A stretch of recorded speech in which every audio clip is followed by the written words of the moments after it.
आज हम धर्म की बात करते हैं। हम धार्मिक है कि अधार्मिक हो गए, हमको समझ में ही नहीं आया। हमारा धार्मिक गुरु आजकल वेद भगवान नहीं है। रामायण से हम धर्म की शिक्षा नहीं लेते, महाभारत हम खोल के नहीं देखते, श्रीमद् भगवत गीता खोल के नहीं देखते। आजकल हमारी धार्मिक गुरु एकता कपूर जी हैं, जैसे बताएंगे वैसे प्रक्रियाएं कर लेंगे। ये चल रहा है देश में, समस्या यही है।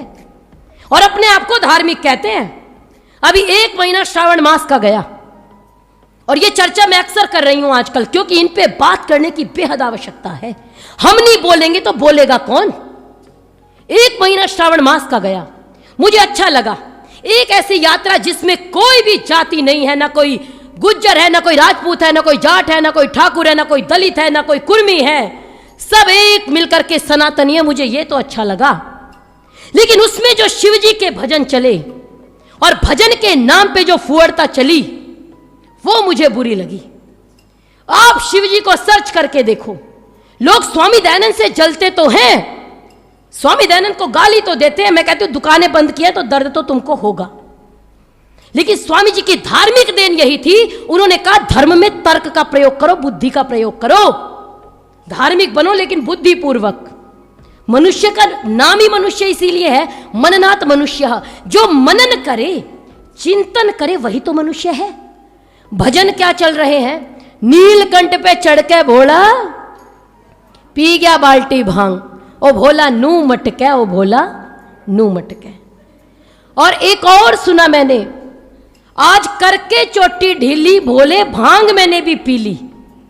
ये पार्वती जी के लिए गाया जा रहा है। आप विचार करो, इससे ज्यादा पतन कुछ नहीं हो सकता एक समाज के तौर पे।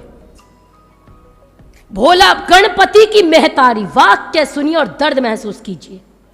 आज मुस्कुरा रही है, लेकिन आने वाली पीढ़ी अगर नहीं रोई तो मेरा नाम बदल देना। गणपति की महतारी एक लोटा भांग पिला देना। हम सनातनियों के अलावा, हम वैदिक धर्मियों के अलावा एक मत मजहब संप्रदाय मुझे दिखाओ जिनके धर्मगुरु सड़कों पे नाचते हो, जिनके भगवान सड़कों पे नाचते हो, मुझे एक बता दो। हमको तो कहेंगे आप तो आर्य नमाजी, आप तो मानते ही नहीं।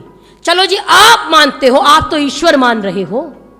हमारा ईश्वर इतना कमजोर है कि सड़कों पे नाचेगा, हमारी आत्मा नहीं रोएगी।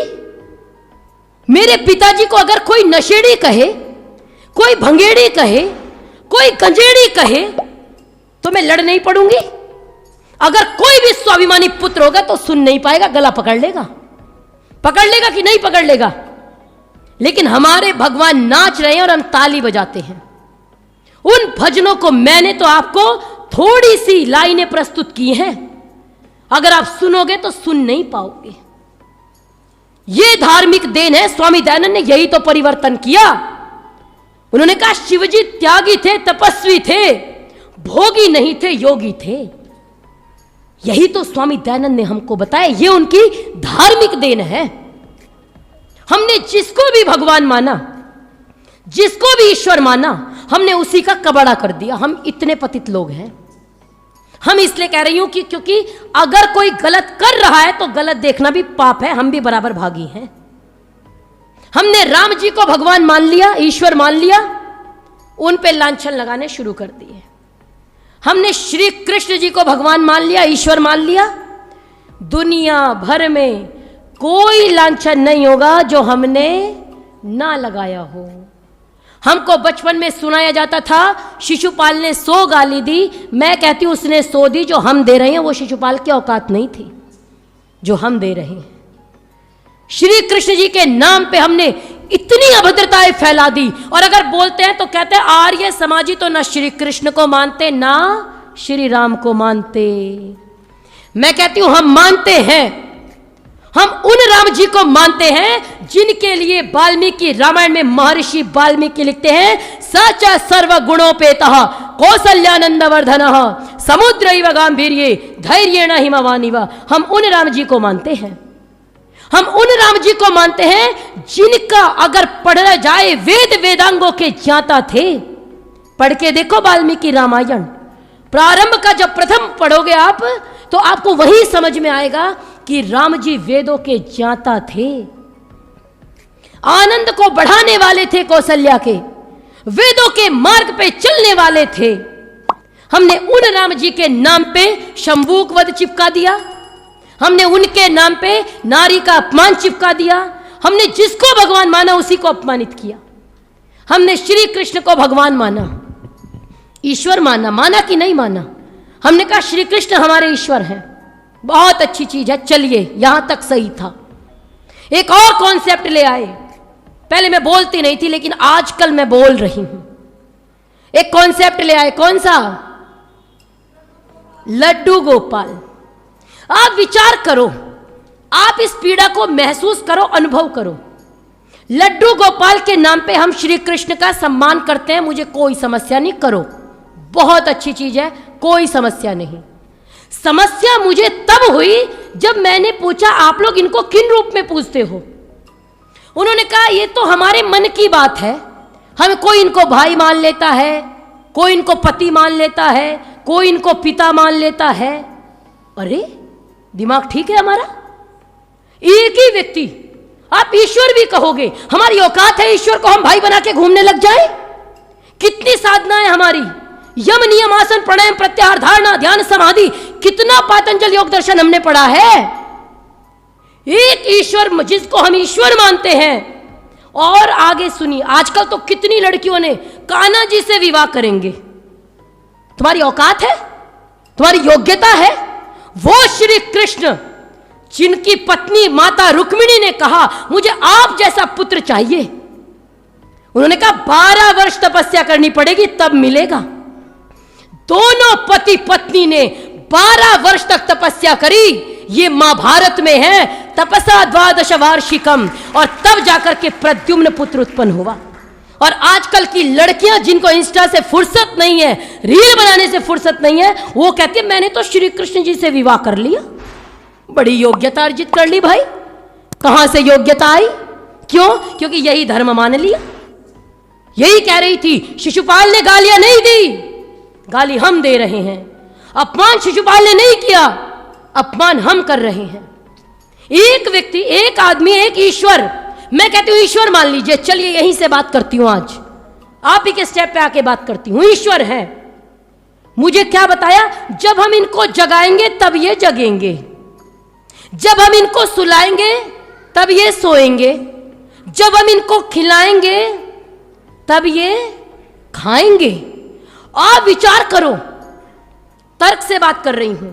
एक तरफ आप कहते हो ईश्वर है, ईश्वर तो योग दर्शन में कहा गया सो एष पूर्वेशावपि गुरु कालेना नवच्छेदात् तस्य वाचक प्रणवः प्रणवः, वो ईश्वर है।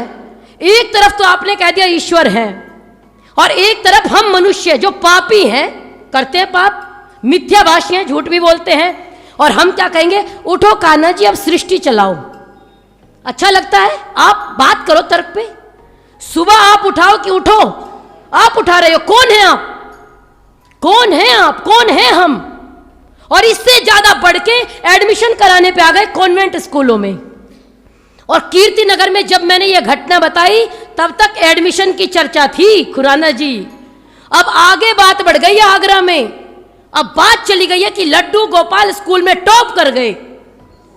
अब मैं समझी, इतने साल आचार्य जी के पास रहे, वेद पढ़े, वेदांग पढ़े, दर्शन पढ़े, आचार्य जी ने ये टेक्निक नहीं सिखाई कि कैसे टॉप कराना है, हम भी कराते। अब मेरे को बड़ी चकित हुई, मैंने वो हेडलाइन पढ़ी, मैंने कहा नीचे पढ़ूं। जब अखबार में पढ़ा, उसमें लिखा था 2 महिलाओं ने लड्डू गोपाल को पाला, उनका एडमिशन कराया।